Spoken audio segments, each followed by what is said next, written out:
I want to thank the fans that made coming and playing in this stadium unbelievably special, but I also want you not to take this organization for granted. I've been a lot of places. This is a special place with great leadership, great fans, great direction, great coaching. Enjoy it. It's not like this everywhere. Thank you very much. Let's jump into the Roto-World player news. For all your player news, of course, go to NBCSports.com, where you can find the latest around all the coaching interviews, hirings. That was Mike Vrabel at the top. And I remember when that happened, some people in Tennessee were not too thrilled by that quote. Whether it was a passive-aggressive shot or not, it's funny how you fast forward, a little bit later. By the way, he wasn't wrong. No. He wasn't wrong. No, not at all. Tennessee never should have fired him. Tennessee Well, I should mean, not how have- are you going to get better than him? That was the question when they fired him. Of course.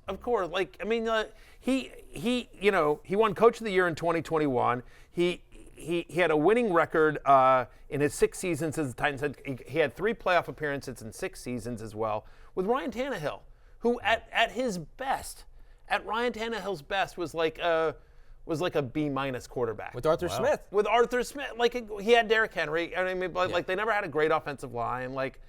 They got a 1 seed with Ryan Tannehill and a conference with Patrick Mahomes and Josh Allen and Lamar Jackson and Joe Burrow. Vrabel gets the most out of his teams. Yeah. It's kind of the thought process. Vrabel is very much from the Dan Campbell, Dan Quinn, kind of old school football guy type coach. But the Patriots would play their asses off for him. Yeah. The knock on Vrabel has always been that kind of approach seems to have led itself to some very conservative, kind of old school offenses. So I think that'll be the question: is what does he do with the offense, and where do they go in that direction? It's going to be Josh McDaniels, or we'll see. Right. If they bring back Josh McDaniels, which apparently is very much in play, then you feel good about it. I think this is a great move for Vrabel in terms of, listen, you go to a team with a very high draft pick, and you got a quarterback. And cap space. And a quarterback, you got cap space, and you got a fan base that is going to give you a long leash, which they did not give to Jerod Mayo. No, rightfully or wrongfully, they didn't give it to it. And it's weird because I really thought Pep Hamilton had a chance at this job, but